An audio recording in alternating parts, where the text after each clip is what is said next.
झारगरवाडी गावातील दफनभूमीचं काम 1.5 वर्षांपासून रखडले। ठेकेदार आणि अधिकाऱ्यांनी लाखोंचा निधी लाटल्याचा आरोप केला गेलाय। संबंधितांवर कारवाई करण्याची आरटीआय कार्यकर्त्यांनी मागणी केली आहे।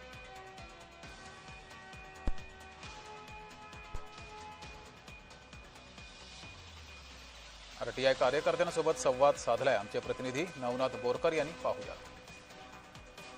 आरटीआय कार्यकर्ते पोपट दवडे यांनी माहिती मागितली होती। आपल्या बरोबर आरटीआय कार्यकर्ते आहेत। काय नेमकी मागणी मागितली?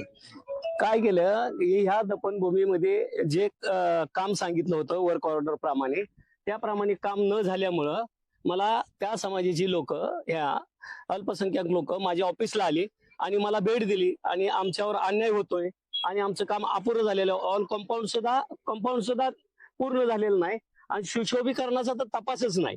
त्याच्यामुळे मला माझ्या कार्यालयात त्यांनी भेट दिली, त्यामुळे मी या ठिकाणी आलेलो आहे। तर या ठिकाणी आता पाहणी केली, 9 लाख रुपयाचा मुरुम टाकला असं त्यांनी बिल सुद्धा काढलंय।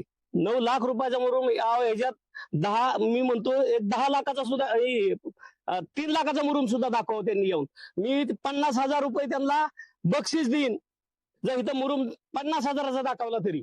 मुरुम टाकलेलाच नाही, टाकलेला असेल तर 1 लाख रुपयाचा टाकलेला असेल। आम्ही आमच्या ग्रामपंचायतीच्या वतीने वाढीव डॅमच्या उत्खननातून जो वाढीव मुरुम निघलेला होता तो ठराव करून आम्ही साधारण 80 ब्रास मुरुम हा कब्रस्तान दफनभूमीसाठी टाकलेला आहे। आमची पूर्णपणे मागणी आहे की दक्षता व गुण नियंत्रक मंडळ यामार्फत तपासणी करावी आणि जर अपार झाला असेल तर यांच्यावर कायदेशीर कारवाई करावी। यामध्ये नेमकं समोर काय येतं हे पाहणं देखील आता महत्वाचं ठरणार आहे। नवनाथ बोरकर, जय महाराष्ट्र न्यूज, बारामती।